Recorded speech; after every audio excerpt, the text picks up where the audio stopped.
everyone. Welcome to episode 24 of Brawling Pit, where we talk everything about Brawl, a standard legal commander format. I am movie host, Johnathan Tang. Joining me on the line is Jacob. Hi. Hi, Jacob. What's up? We called it. We called it, man. What did we call? We called Shocklands. Did we really? In Guilds of Ravnica. Yeah, we did. In many episodes. We called the reprints of Shocklands. We called both Shocklands and Checklands in standard. You know, to be fair, it's not like the hardest call. And also, once again, to be even more fair, we call a lot of things. I feel like we're like the Simpsons sometimes. We'll take a lot of shots, right? And eventually, some of them are like bound to land, you know? Oh, yeah, exactly. Like the flying Lady Gaga. Yeah, or like Trump being president. Yeah, absolutely. Yeah, like holy cow, who would have thought? So, you know, Shocklands. All right, we did call them. I don't know when did we call? How long ago was that?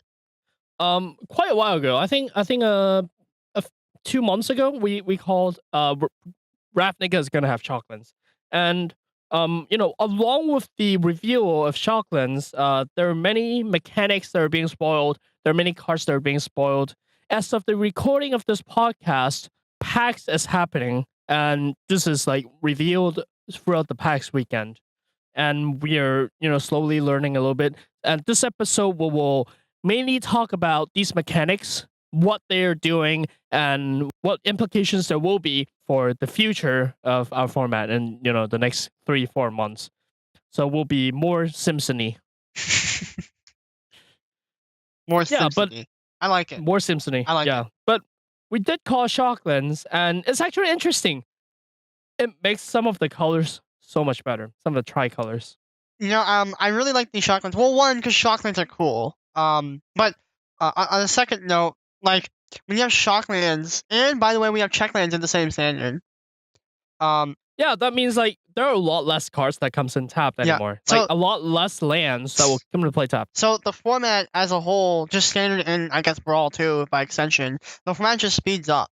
And the tricolor decks that can utilize these Shocklands get way more powerful. Like there's such a huge gap in power now. Well, maybe not power, but like consistency, which I would reckon is somewhat like a subsection of power, like deck power. Oh yeah, absolutely. Like those get way better. Yeah, so let's talk about so which 5 guilds are we getting in Guilds of Ravnica? We're getting Celestia, so that's white-green. Boros, that's red-white. Dimir, that's blue-black. Golgari, that's green-black. And Izzet, which is blue-red. Is it? Is it? Is it blue-red? Is it? Is it? Is it? I think it is. Is it? Yeah, maybe. All right. I buy it. So, if my math is right, that makes the following 5 tricolors combinations a lot better. I know when you say I'm not gonna lie, man. Anytime you start off saying if my math is right, I just remember, oh yeah, he's a math major. He should be right. But then, like when that happens, it's like, oh wait, but he's always wrong when he says this. So I don't know. So is this the first time you get it right? Hopefully, I'm right. So the 5 existing, the 5 guilds that are coming back, 3 of them are allies and 2 of them are enemies. So it's kind of weird. But if my math is right, these are the following 5 tricolor combinations that's going to be a lot better with the printing of these Shocklands. There's Naya, which is green, white, red. Yay, go Naya! Grixis, which is Grixis. It's blue red. Grixis is blue, black, red. Jeskai is blue white, red. It's blue red X. It's still blue red X. Boo. Sultai is blue, black, green, and Absan is white, black, green. Also known as junk. Also known as junk. And these 5 tricolor combinations are going to be so much better. I mean, right now, as of now, not all of them have a commander support. Yet.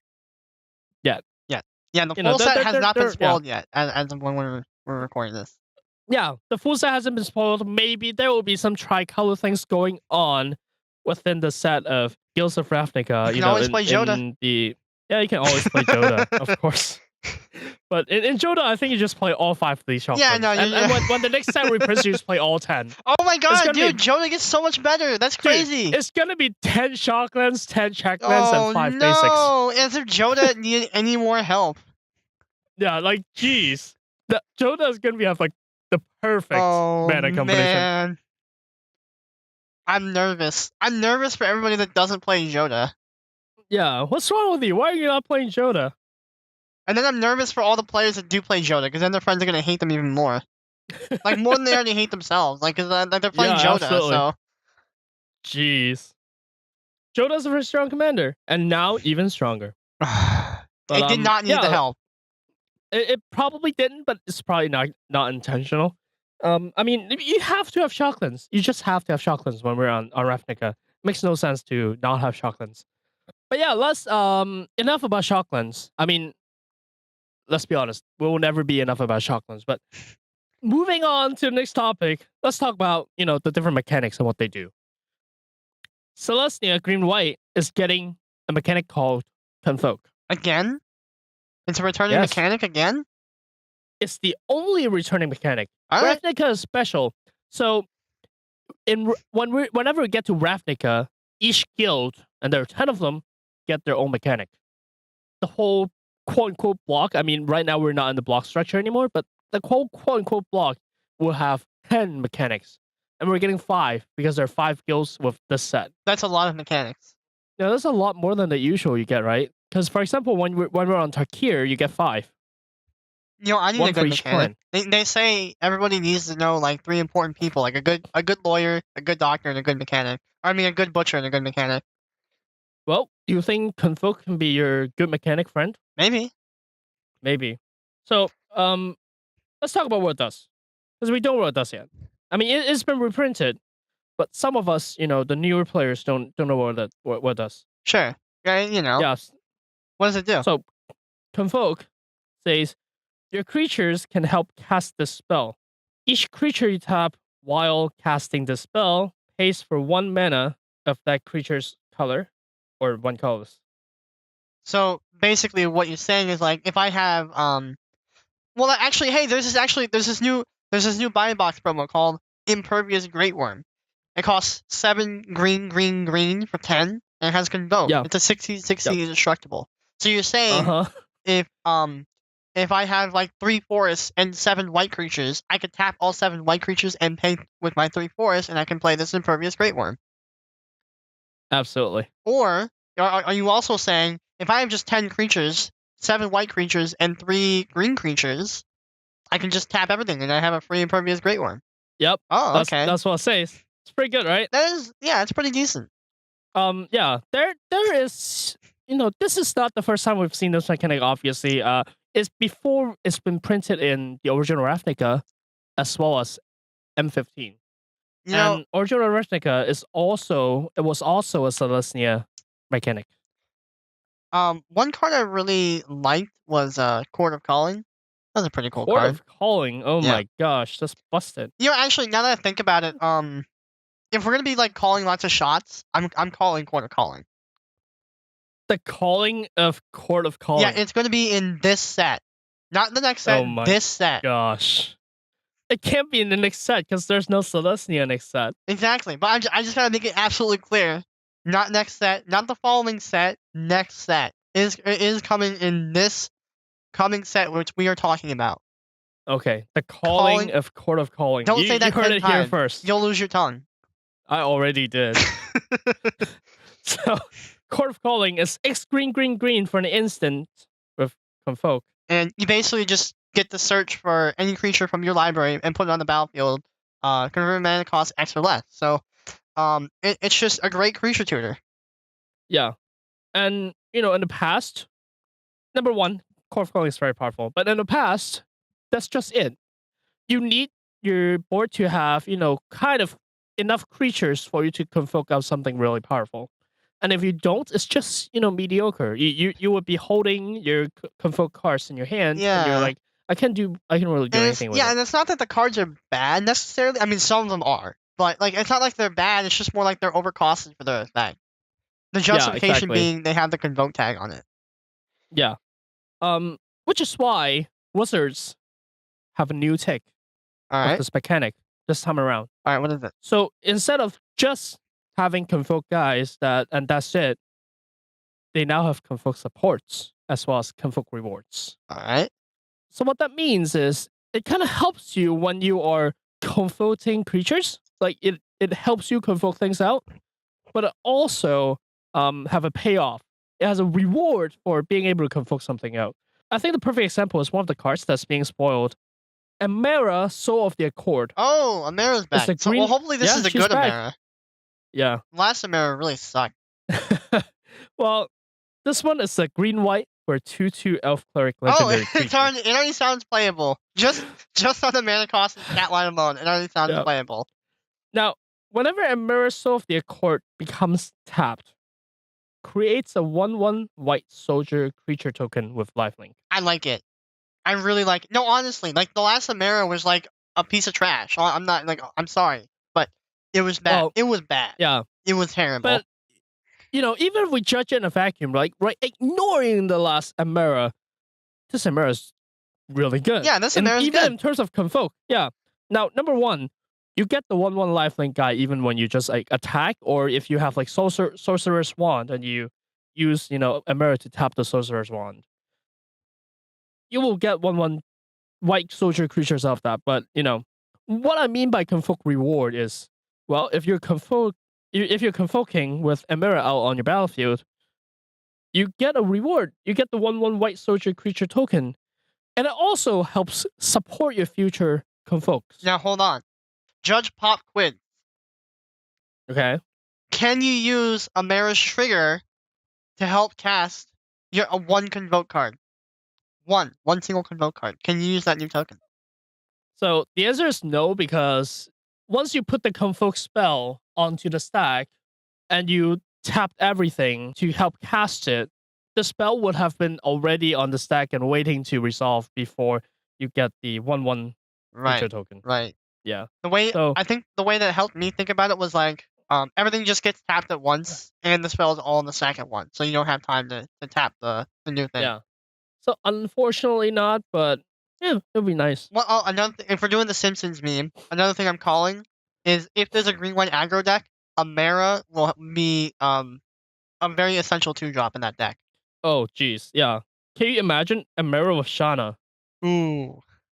I dig it. They're same color. Yeah, same color. And Amara makes the board on her Yeah. own. And Shana cares about the board. In fact, oh my gosh, Shana supports this archetype so well. We'll talk about this later. Yeah, we can We'll talk about it this later. later in the episode and see how these mechanics kind of impact the future state of the Brawl. And there'll all be speculations, of course, but as we have demonstrated with Shocklands, we're really good at calling things. So next up we have We're really good at calling the obvious thing. So next up we have Boros, and the mechanic's called Mentor. Okay. Whenever a creature of Mentor attacks, put a +1/+1 counter on target attacking creature with lower power. Okay, I like it. Flavor win. Yeah. I mean, it's kind of like your senior Boros guys going into battle, and there's this 1/1 initiate doesn't really know what they're doing, and the senior guy is like, here's how you attack the enemy by going sideways. And the 1/1 guy's like, oh, And then he gets bigger. and then he gets more powerful. I like it. yeah, they get a flavor win. +1/+1 counter. I'm for that. I'm a certified flavor judge, and this this is a flavor win. That's my ruling. It's a very aggressive mechanic. It requires you to be Attacking. turning your creature sideways. Yeah, it doesn't do anything if you're on blocks. But let's be honest here. If you're in Boros on Ravnica and you're blocking, That's sad. what are you doing? That's sad. Your creature You should be lost like already. turned sideways, like 99% of the time. Like Yeah. the 1% being like untap, upkeep, draw, main phase 1. Yeah, like attack. What's wrong with you?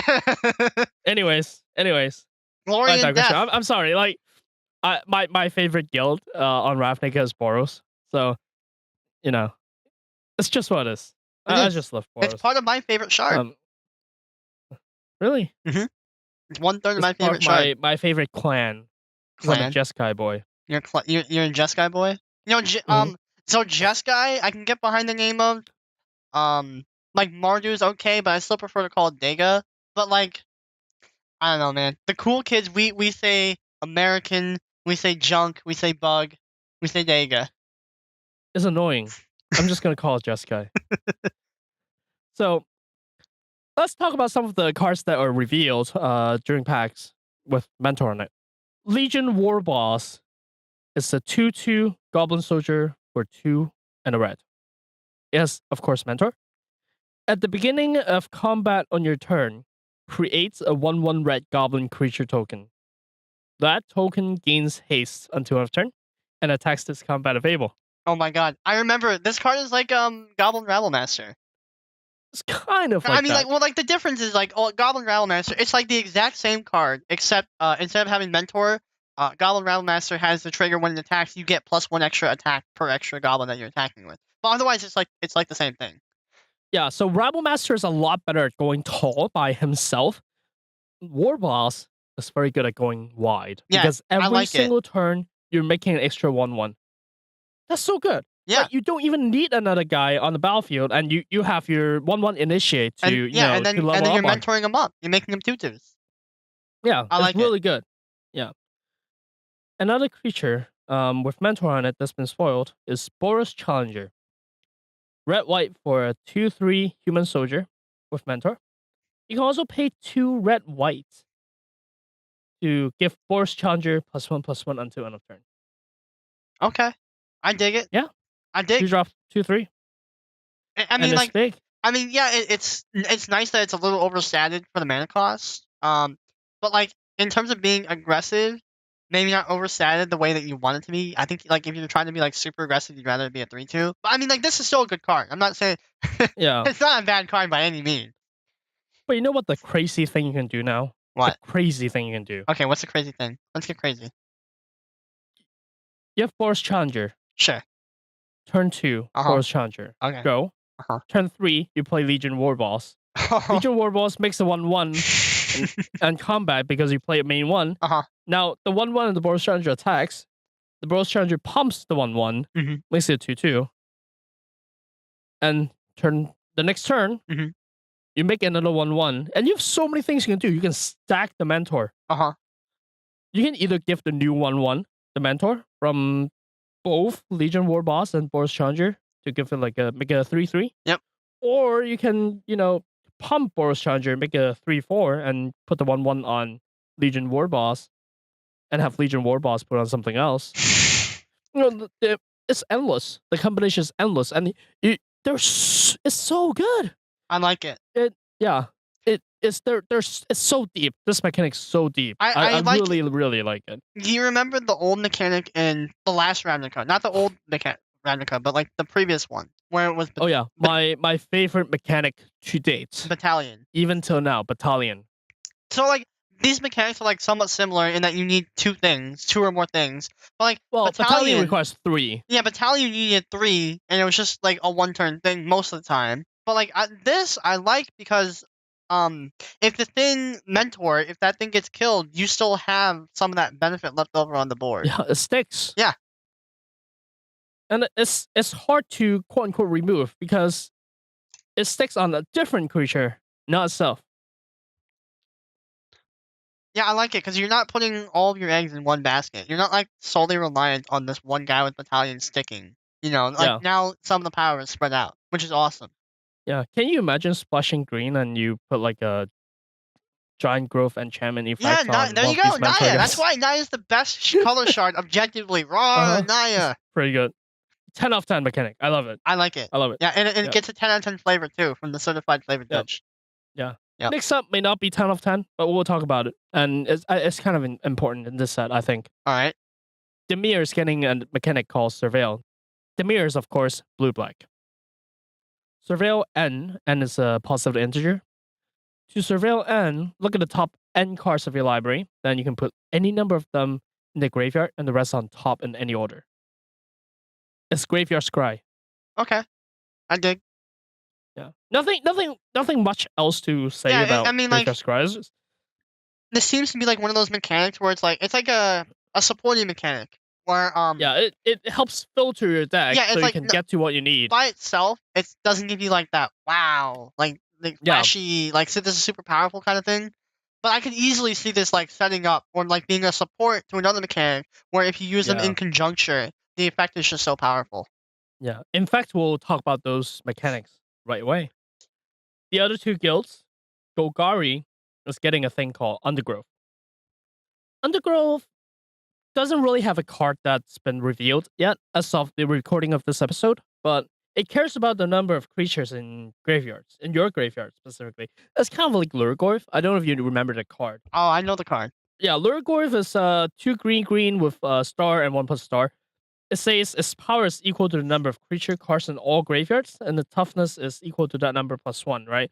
So it cares about the number of creatures in the graveyard. And Undergrowth is kind of like that, except it only cares about your graveyard.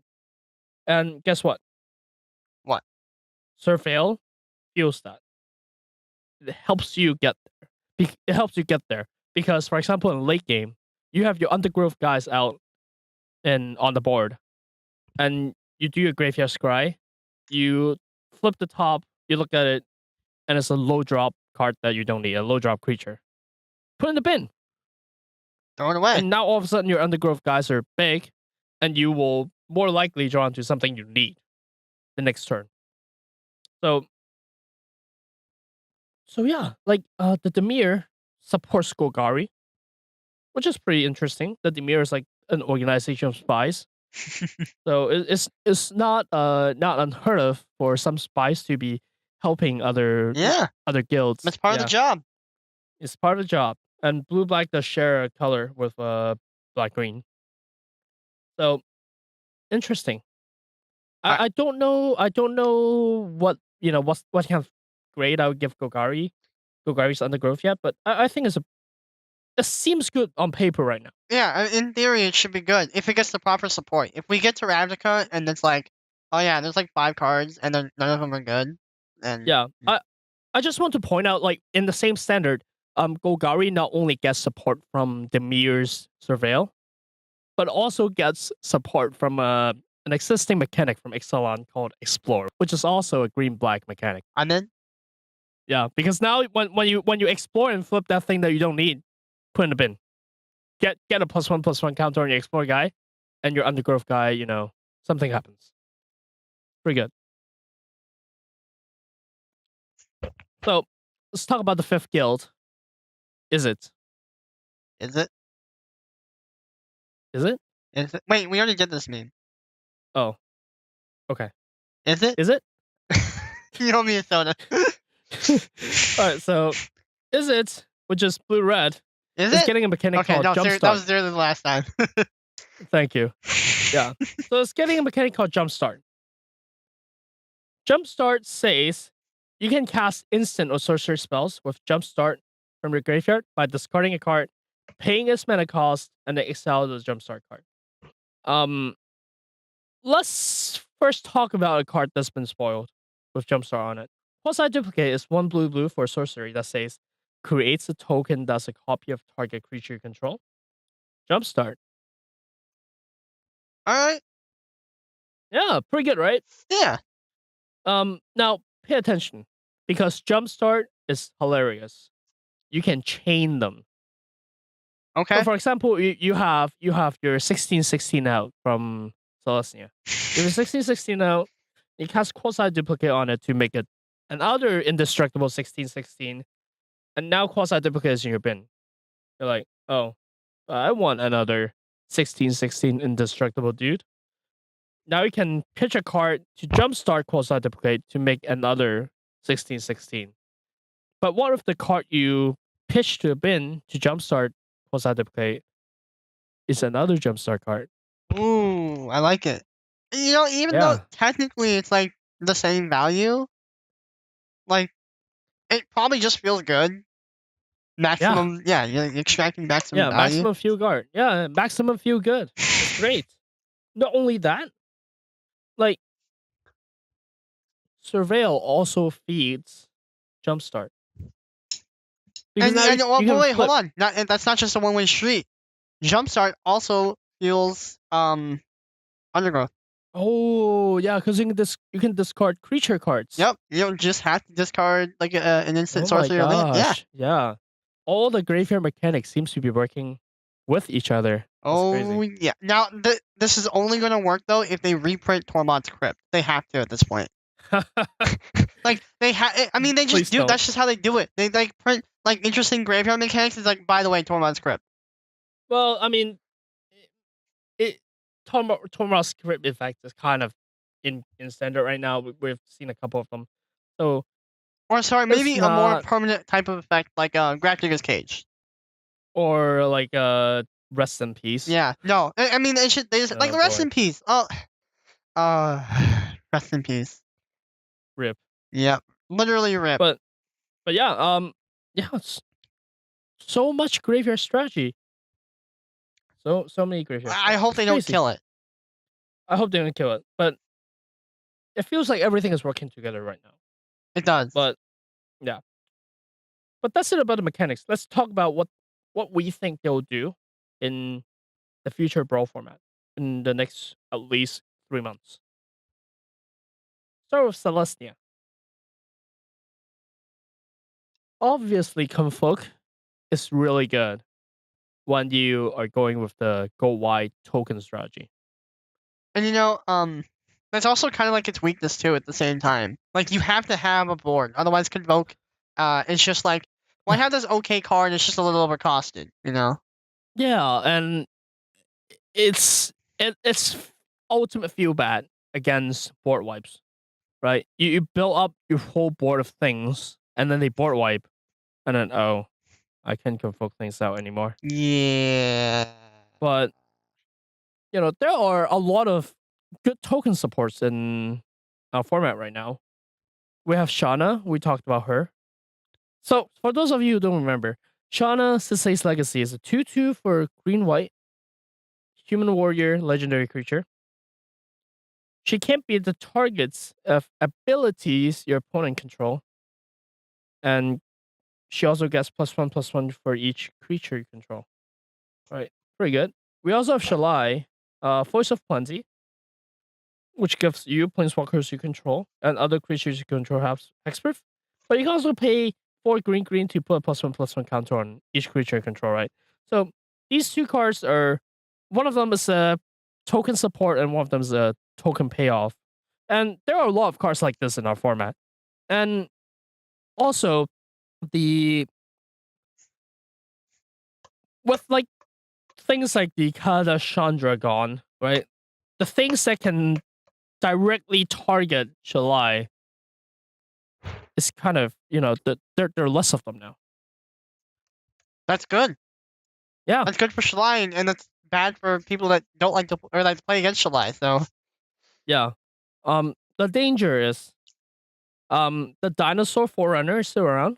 The thing that deals 1 to everything when you play dinosaur. As well as like Goblin Chain Roller. I think that whether or not Goblin Chain Roller will be a critical mass, we'll see critical play in Brawl. maybe it'll be banned. I don't think so. I don't think the effect is strong enough. It's just really strong against our token strategy. Well, So I for mean, those of you, now that they're keeping our Brawl list, our Brawl ban list and standard ban list like different, there's hope. But like, I think a lot of people are tossing around the idea of seriously banning Training Warlord and standard. well, but it's just one strategy that's being affected. Yeah. It doesn't. Yeah, and in a singleton format, I don't think. No. I don't think they should ban. Like, I don't think Chain Warlord should be banned in Brawl. Yeah. Oh yeah, I don't think so. No. Like, for those of you who would like to know what it is, but doesn't remember, it's red for a Goblin Warrior. That's a 3/3, and basically when it enters the battlefield, deals 1 to each opponent and each creature and planeswalker they control. It also has first strike. Also has first strike, but it kind of wipes out a lot of our tokens. Mm-hmm. So yeah, I don't know how well it's gonna do, but still we have the support. We have the support right now in the standard we have. We don't know what's being printed except Amera, but A good Amera we have the for one. support to help her. Yeah, and only time will tell. But all I know is, if you actually put red into the picture, now the archetype can be very Yay, go aggressive. Naya! Yeah, if you add like red to the Selesnya strategy or green to your red white strategy, I like either way works. Like Or white to the green red strategy. almost. Maybe we can say that next set. Next set we can say that. Not quite this set, but next set we can say that. When you add that extra color, so you get Convoke and Mentor. So like with Convoke, you're probably going with like a go wide strategy, and Mentor can help you with that go wide strategy. So in theory, these two should play together quite nicely. Yeah, it's also interesting because um the amount of tokens you can make with green and white is crazy, and red too. In red you have goblin tokens, in green you have sapling tokens, and in white you have random soldier or knight tokens. So the 3 token colors working together works so well with Convoke. I dig. Yeah, I think it's going to be amazing. I mean, obviously, this is subject to Wizards saying we're putting this in here as like a formality, and then like actually giving it no like proper support, and like all the cards are trash. Always at Yeah. risk of that. All the mechanics are at risk of that. Yeah. But assuming that it doesn't happen to this, I think that could be a great strategy. Yeah. But like we said, the tools are already there to make Convoke good. Like it's already here. The This future just is makes it so now. much better. Yeah, the future's now. What isn't now is Boros. Boros doesn't really have a commander that can support this strategy right now. Yeah. The Boros turn your creatures sideways strategy. So we don't know what will be printed in guilds, but as of right now, here are the red white commanders in standard right now. We have the 2 Huatlis, they're red white, and they both care about dinosaurs. And dinosaurs are generally big, so big that they'll be bigger than the mentor guys. So they won't have the moment when the mentor is like, "This is how you attack," because the dinosaurs doesn't speak human. The mentor is being mentored by the dinosaur. Exactly, and that's kind of a nombo. Yeah, So just a little bit. Huatli won't work. Just a hair. Now, Fire Song and Sun Speaker doesn't run creatures, or shouldn't. Because why would you? I don't know. Actually, Soulfire Grandmaster would be cool in the Fire Song and Sunspeaker deck. I mean, obviously, you can't really play it in a Fire Song and Sunspeaker deck because it's blue, but it's like both those cards kind of have like the same plan. So Fire Grandmasters. Oh yeah, that's a Jeskai. Yeah, 3 colors. Yeah, they have like those cards have like the same general plan when you want to be casting spells, but like you can't really play Soulfire Grandmaster in the Fire Song and Sunspeaker deck. Unfortunate, but still. Yeah. The Fire Song is more of a burn heal deck and probably won't run like a lot of mentor creatures. Yeah, no, probably not. It goes against what you're trying to do. Mm-hmm. And there's also Tiana, and that's a Equipment's Aura deck. You don't really. I mean, I guess you can do a go Y theme, but it's like, kind of weird. There is some synergy, but it's like not direct synergy. So yeah, like you could like suit up your mentor guys, and now you can mentor more things. But aside from that, like that's the extent of your synergy. So I'm not really a kind of low ceiling. It doesn't feel strong enough. Yeah, exactly. Yeah, no, you took the words right out of my mouth. It doesn't feel strong enough. She's just much stronger as a Voltron commander. And even as a Voltron, she's like tier 3. Yeah. So, yeah, not Tiana. So that leaves the existing commander with the cards that have red, white in their colors, and it's going to dial back to Jacob's favorite color again. Naya. Yeah, Naya. Or Joda. And of course Naya, yeah, and Joda. Naya, we're not really it, because the 2 Naya commanders that are in standard, that will be in standard when Ravnica rolls out, are the 2 dinosaurs. Yeah. And we already said the dinosaurs don't need to be mentored. They're bigger now. They don't speak English. Good luck trying to mentor a dinosaur. Like, have you they ever? know Can you how say to you've step ever on mentored a people. dinosaur? I can't say I've ever mentored a dinosaur. I can't say. I can't say that. Are you kidding me? I cannot. Well, I mean, unless you count my grandpa, then I have mentored a dinosaur. You know, but Wow. don't tell my grandpa that. I love him. Okay. All right. Yeah. He's totally gonna tell him now. But other than the dinosaur, right? Other than dinosaur, the one last commander with those color in this color identity is Palladia Morse. We have talked about this guy, like never, because it never felt like a really strong commander. It's more of a Fortran commander. It's very Fortran-y. But you can also build a gold-wise strategy. So Palladia Morse the Ruiner is a 6/6 legendary Elder Dragon creature with Flying Vigilance and Trample. It has hexproof if it hasn't dealt damage yet. Now, some would say that this is much better as a Voltron commander. It's better going tall than going wide. But having a mana cost of 3 red, green, white does enable and put us into the Naya colors, which, like we talked about before, is just really good at generating tokens. In fact, it's so good that I would argue that it's probably okay for you to build a token strategy of this. And Goblin, Sapling tokens, Knight tokens, Soldier tokens, those guys are going to be small, which means they're perfect mentor targets. What if you play giant growth on a mentor guy, and now your guy can mentor the dragon. Now you can mentor Palladia Morse. I don't think an Elder Dragon needs mentoring. You can mentor a dragon though. How those words have probably never been spoken before. Yeah, I mentored a dragon. I mentored Nicol Bolas. Those are words that will likely never be said in a serious manner. And you have the opportunity to do so now. Yeah, guys. All right. If you actually do it, I want you to send me pictures or screenshots to our social media. All right. Send your pictures to Brawling Pit on Facebook, Twitter, YouTube.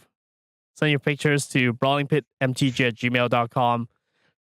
Post it on our subreddit, r/brawlingpit, or, comment it on our official website, brawlingpit.com. Is it time to sell Just do already? all those. Yeah. To be honest, I would not be surprised if they print a Boros commander that, really helps with the swarm tactic. I would not be surprised. I would. Why? Well, just so we can hold opposite opinions. That way we can say that at least one of us called it. Wow. But I'm calling Aurelia being reprinted right now. A reprint Aurelia or a new Aurelia? A new one. Okay. A new one that will help with the swarm strategy. Old Aurelia wasn't even that bad. No, it was actually pretty good. I think on the topic of shards, the other shard that I think is going to get really good is Bug. Bug? Yeah. That's Sultai, right? Yeah, also known as Sultai. I think Bug is going to get really good because, as we mentioned with Demir and Golgari, so Demir has the Surveil, and Golgari gets the Undergrowth.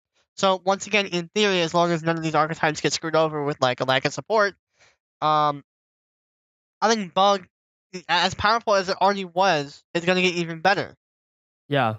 Oh my gosh. Moldrotha is going to get so busted. Dude, yeah, you can I'm missing this archetype, or I'm missing this card type from my graveyard from my Moldrotha. I'll just put it in my graveyard so I can do it next turn. Jesus Christ. That sounds really busted. So, yeah, you can survey your guys in Moldrotha. You flip a land and you haven't played your land that turn, put in your graveyard and just play it. Because you have Moldrotha out, right? But also you have Jumpstart. So if you haven't played a land, you can put your land on from the Jumpstart. Only the blue ones. Only the blue Jumpstart cards. The red Jumpstart cards doesn't really help you that much, but the blue does have access to Jumpstart, so that's really good. What if you want to make a copy of a really powerful creature you have, and obviously not legendary? Yeah, like Ravenous Chupacabra. So powerful. Yeah, so you just discard it, and then you get to play it back with Moldrotha. Oh, jeez. Oh. Yeah, so I thought Moldrotha was gonna be weaker with Scarab God being gone, but I guess not. Yeah. All right, Moldrotha is still around. No. And Surveil. Surveil can break Search of Escanta. Oh. Oh my Yeah, well, gosh. Jota is not going away. His reign over Brawl will not end. Jeez. So we still have to pack Graveyard Hate, guys. So Yes. Search for Escanta can just flip so quickly now because with Surveil, it's going to be super easy to have 7 cards in your graveyard. We need Rest in Peace back. But then if you put Rest in Peace back, now all these graveyard strategies suck again. Uh-huh. They just we just blanked out Wizards entire half a year development with Rest in Peace. Well, but they would be the ones putting in the set, so I guess it's their own They fault. might have to. No, I mean it's too late. They already have all these next sets all printed and ready to go basically. Yeah. They work way in advance. Yeah. So many years. Well, maybe not many, like a year at least. But yeah. Sultai sounds like it's gonna get busted. And we luckily we already have existing tools to help with that. So we have a lot of graveyard hates right now in standard. So to be honest, I'm not super worried about it. What if the graveyard hate becomes unviable to play? Well, play anyways because it's graveyard hate. What's wrong with you? Why you gotta be so hateful? Well, anyways, the last mechanic, of course, the fixed flashback jumpstart. I think we actually already went over fixed flashback. Well, yeah, I know, but okay. what's gonna do for our format? Oh, right. To be honest, it's not really fixed because I think putting a card in a bin is very powerful. Yeah. And looks like I don't know. I don't know what existing deck it fits into right now because the existing decks that run red blue doesn't really care about the graveyard, right? Even Nicol Bolas marginally touch on it because of Scarab God, but that's a creature thing, and Scarab God's gone. So yeah, but it's just more value. Just give Nicol Bolas more value. That's what he needs. Yeah, and there is indeed Mirari's Wake, which brings spells back from your graveyard. So I guess that kind of bridges a little bit. I think Nicol Bolas, the control version, right? Either the Planeswalker one, maybe. It needs more value, and fixed flashback, jumpstart gives it that extra value that we all know it didn't need, but it's getting anyways. It's it might Nicol Bolas might as well just say when you play this card in a Magic game, get a free continental breakfast. When you visit Wizards, it just needs more value. Yeah. I mean, it's fine. It's still fine. I'm fine with it having a new deck. I mean, I don't think even the Wizards deck can use it, right? The Adolis. I mean, it does care about you casting spells, so I guess kind of. Yeah. But I think it will be entirely its own new deck. In fact, they did print something that will help with that strategy. So, Ral is its Viceroy. Is 3 blue-red for legendary Planeswalker Ral. 5 loyalty counters. In +1 to look at the top 2 cards of your library, put one of them in your hand and the other into your graveyard. But you can also -3 to have Ral deal damage to target creature equal to the total number of instant and sorcery cards you own in exile and in your graveyard. -8, you get an emblem with whenever you cast an instant or sorcery spell, this emblem deals 4 damage to any target, and you draw 2 cards. Yeah, I like old Ral. It was really flavorful, blue-red being all chaotic, with his ultimate. This new Ral just seems good. Yeah, it's very, very controlly. And it plays so well with Jumpstart. The -3 is hilarious. It cares about your instants and sorceries you own in both exile and in your graveyard. That's good. Crazy. That is good. The fact that it looks at exile is so important. Yeah, it cares about the things you jump started. Just crazy. If it didn't look at exile, that ability is actually trash. Yeah. But because of that, I'm okay with playing a red blue deck with Ral as the commander now. Just a deck full of jumpstart cards. What if? No, this is something for EDH, slightly off topic. what if you play you have like a Jeskai deck, and you play Boros Reckoner, and you load up your graveyard, and you just like you Ral. Oh my gosh. Don't give our listeners ideas. Please They don't. come here for ideas. The world deserves to know. Okay. All right. Yeah. Boris Reckoner, by the way. I don't want to tell you what it is, but I will. I mean, a No, lot of you already know. they should It's a find busted out. card. It's not Yeah. a Brawl deck, or it's not a Brawl thing. It's a little Oh off yeah. topic. Just look it up. Yeah. Look it up. Boris Reckoner. All right. Or don't. Yeah, or don't. Anyways, so like this Ral actually looks like pretty good. Not gonna lie. Like even the old Ral was like okay. That's decent. Yeah. And if you're good at flipping coins, if you practice flipping coins every day, then overall is really good. It's Get 5 weighted extra coins, turns. dude.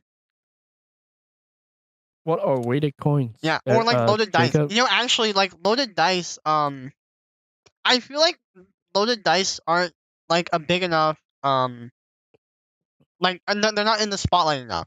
Because like it's actually really easy to like have loaded dice and then like never get caught. Granted, we have never done that. No, I've never done that. You've never done that. But people do it. Not very. I'd like to believe that most people in Magic are rule abiding, don't cheat. But I'm sure it happens. Someone does it. So Yeah. don't do it. Yeah. Cheating is I bad. don't know. Don't do it.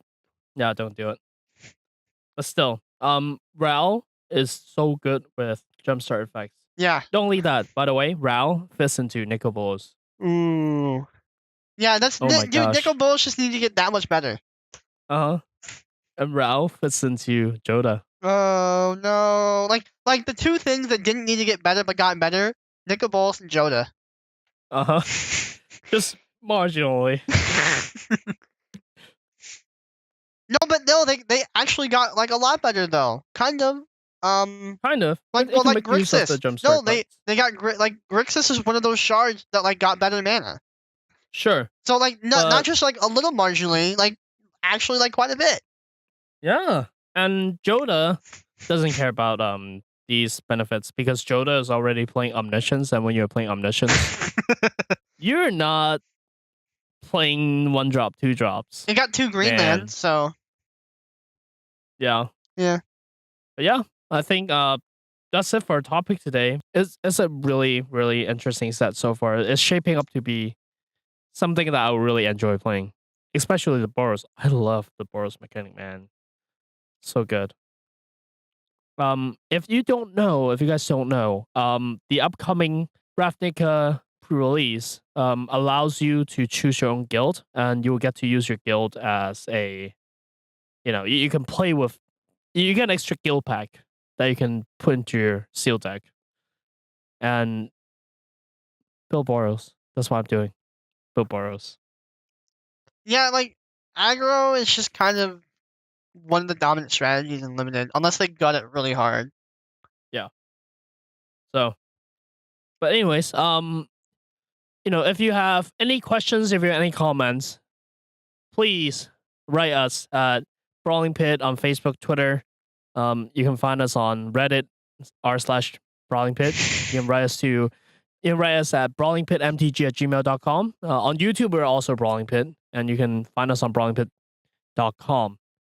And it's interesting. It's been an interesting topic. So I really enjoyed this I am set so far. super looking forward to Ravnica because Yeah. like old Ravnica, not original Ravnica. The Return to Ravnica, we're gonna call it Ravnica 2.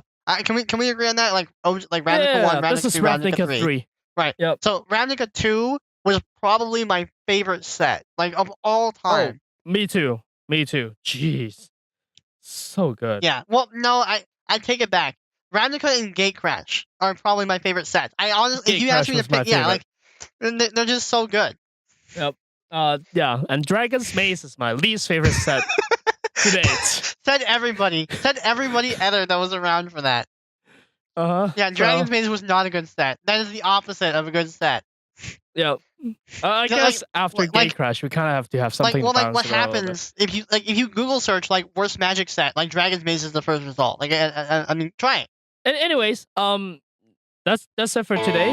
Thanks for listening. Stay around for the sign off, and we'll see you next week.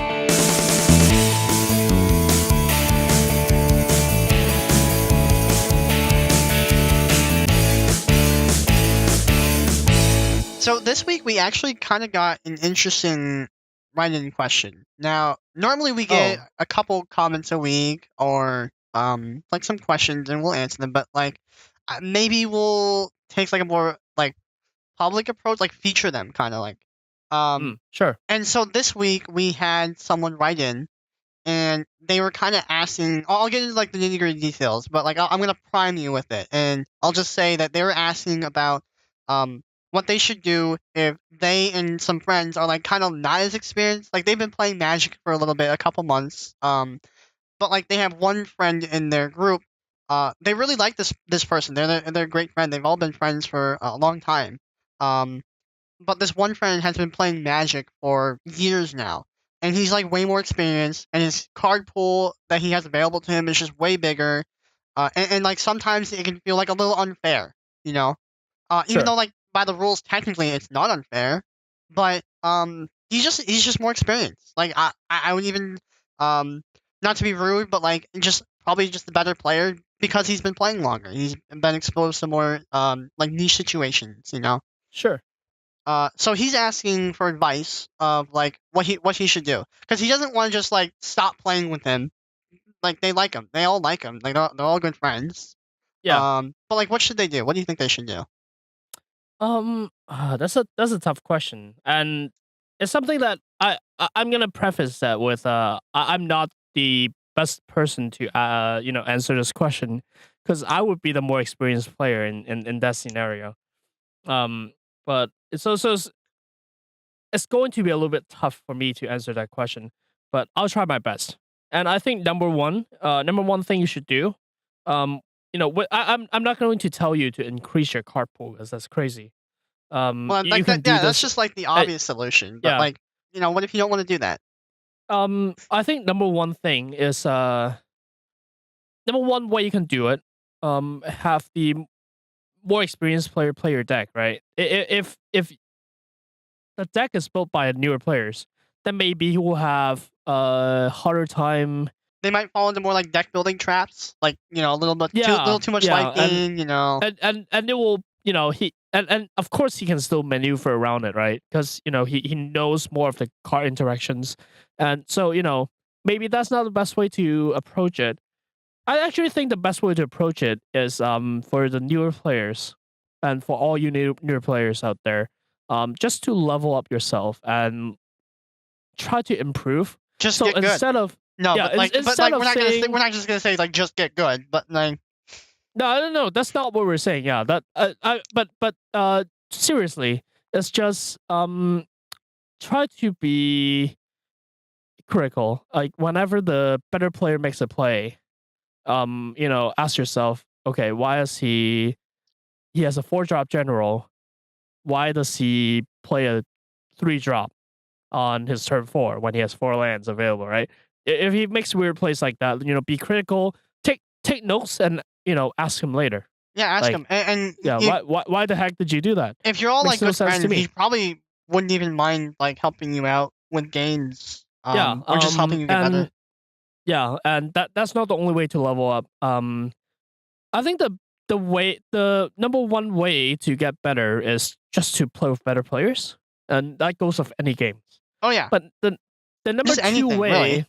the number two way is a lot of research, and there's so many resources out there.